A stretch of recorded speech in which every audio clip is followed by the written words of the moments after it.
Success! Oh, hi. Glad you're here. I'm glad to be with you.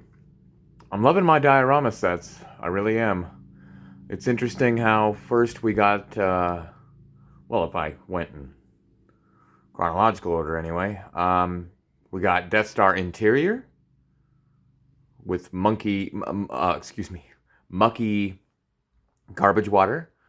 Then we got Death Star exterior with plenty of grubeling. And then we got swamp water on the surface of Dagobah, very swampy environment.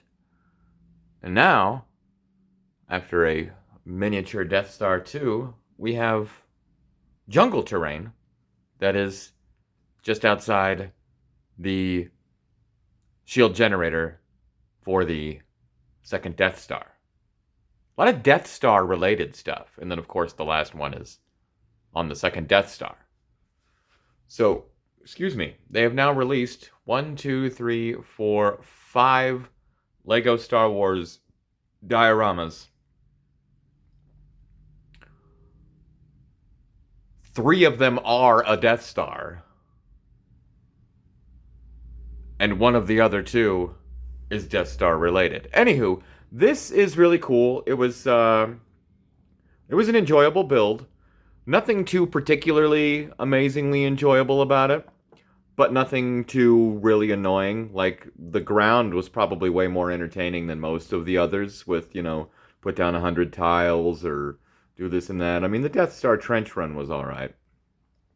But this one wasn't as annoying as I expected with all the little trees and stuff, and what is mentioned in the directions as, for the first time, featuring a new element for these big leaves here. Now, I understand it's a new element, but if you're going to say new element in the booklet, to me that implies that it's a brand new element for that specific set.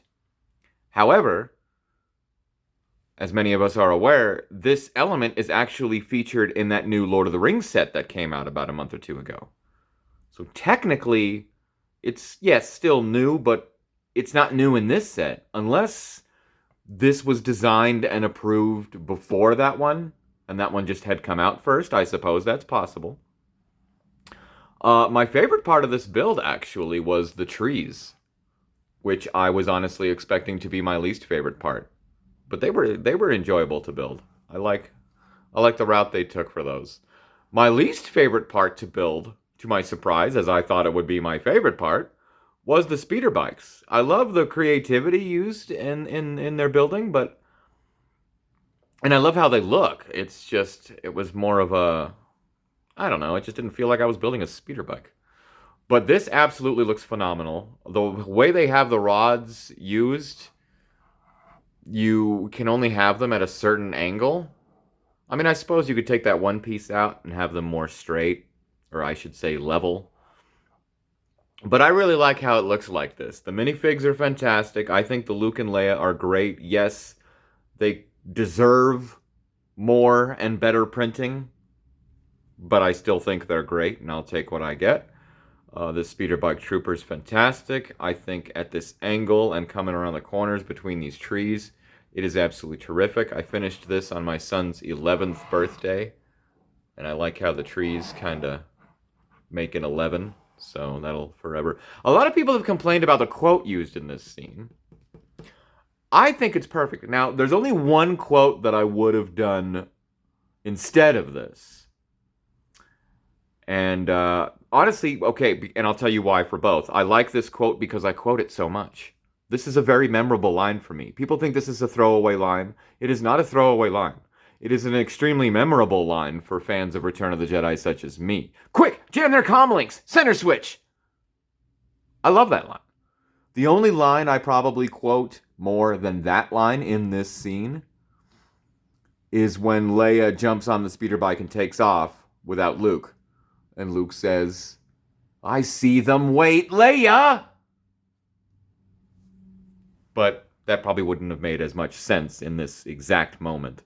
So, quick jam their comlink center switch, I think, is a fantastic quote. It's interesting that, let's see, the first one had a Han quote, the second one had a Vader quote, the third one had a Yoda quote, But both of the two brand new dioramas both have a Luke quote. So Luke is now the most quoted in these dioramas at this point. And on top of that, Luke is in the trash compactor. Luke is technically in the trench run, if you count him being inside the X-Wing. Luke is in the Dagobah set. Luke is in this set. Luke is in the Death Star. The throne room one. Luke Skywalker is in every single one of these dioramas.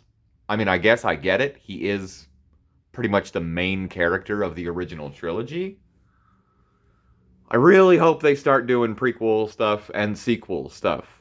I will buy one of these of every single scene in all 9 Star Wars films if they made them. So if they're smart, they'll make them and we'll buy them. Well, hopefully they don't, because I can't afford Lego as much. I gotta slow down this hobby. It's just, it got away from me there for a little while, and now it's kind of... I got all the 40th anniversary Return of the Jedi sets I wanted, so... What more could I ask for when I have this wonderful piece to commemorate my 40th birthday next month? The 40th anniversary of Return of the Jedi is on Thursday the 25th. I was born 21 days after the release of Return of the Jedi. So I'm very excited to celebrate me turning 40, along with Lego's celebration of my favorite Star Wars film as a kid, Return of the Jedi, turning 40. It's an honor. So this, another beautiful commemorative piece. And honestly, the more dioramas I get, the more I appreciate all of them, because they really all go fantastically well together.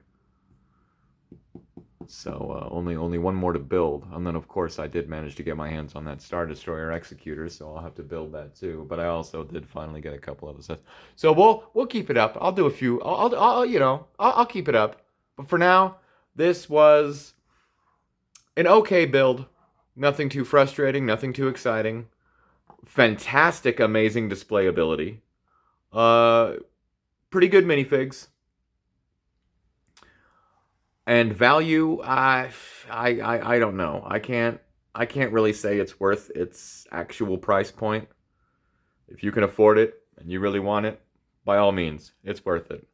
But if you think it might be a little too expensive and that's a little bit out of your price range, I wouldn't break your bank for it. I would wait and maybe someday find it on sale somewhere. So yeah. Okie dokie.